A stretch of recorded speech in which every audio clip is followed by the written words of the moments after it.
Tubercular lymphadenopathy নিয়ে কিছু কথা বলবো।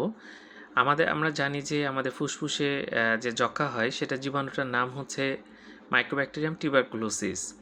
এটা কিন্তু আমাদের যে বিভিন্ন গ্ল্যান্ড আছে, লিম্ফ নোড, সেটাকেও আক্রমণ করতে পারে। গলায় যে লিম্ফ নোড থাকে সেটাকে আমরা সার্ভাইকাল লিম্ফ নোড বলি। এখানে কিন্তু এই জীবাণু দিয়ে আমাদের যক্ষ্মা হতে পারে। সেটাকে আমরা টিউবারকুলার লিম্ফ্যাডেনোপ্যাথি বলি। যাক, এটা এক্সিলারি লিম্ফ নোডে হতে পারে, ইঙ্গুইনাল লিম্ফ নোডে হতে পারে এবং মেসেন্টেরিক যে লিম্ফ নোড আছে সেখানেও কিন্তু এটা হতে পারে।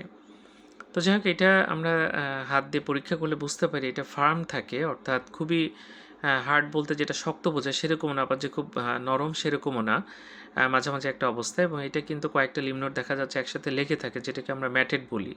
এবং অনেক সময় এখান থেকে দেখা যাচ্ছে ডিসচার্জিং সাইনাস থাকে এবং সেখান থেকে কিন্তু কোনো সিক্রেশন আসতে পারে। তো যাক, এটা পরীক্ষা নিরীক্ষা করে বোঝা যায় এবং যক্ষ্মার ওষুধ খেলে কিন্তু এটা সম্পূর্ণ ভালো হয়ে যায়। ধন্যবাদ সবাইকে।